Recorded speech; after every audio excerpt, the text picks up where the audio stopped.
নমস্কার বন্ধুরা, আজকে সাবু দিয়ে আইসক্রিম বানিয়েছি, সেই রেসিপিটা আপনাদের সাথে শেয়ার করব। প্রথমেই সাবু নিয়ে নিয়েছি, সাবুটাকে দুবার করে ধুয়ে এর মধ্যে জল দিয়ে ভিজিয়ে 2 ঘন্টা রেখে দিয়েছিলাম। তারপরে সাবুটাকে জল ঝরিয়ে নিয়ে রেখে দিয়েছি। মিক্সির জারের মধ্যে সাবু দিয়ে দিয়েছি। এবার 7টা কাজু বাদাম দিয়ে দিলাম, একটা এলাচ দিয়ে দিলাম, 1 চামচ গুঁড়ো দুধ দিলাম, আরও 1 চামচ গুঁড়ো দুধ দিয়ে দিলাম।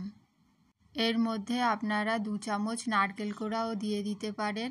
আমার কাছে এখন নারকেল নেই বলে সেই জন্য দিলাম না। মিষ্টির জন্যে 1 চামচ গুড় দিয়ে দিলাম, আপনারা চিনিও দিয়ে করতে পারেন। অল্প একটু জল দিয়ে দিচ্ছি, পেস্ট তৈরি করে নেব। পেস্টটা তৈরি করা হয়ে গিয়েছে। এবার এটা আইসক্রিমের মোল্ডের মধ্যে ঢেলে দিচ্ছি।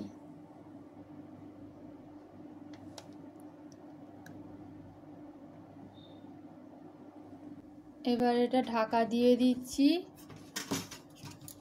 ফ্রিজে রেখে দেবো সারা রাত্রি জমার জন্যে।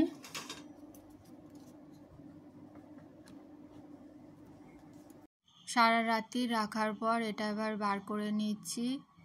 এটা খুব ভালোভাবে জমে গিয়েছে, সাবুর আইসক্রিম তৈরি হয়ে গিয়েছে।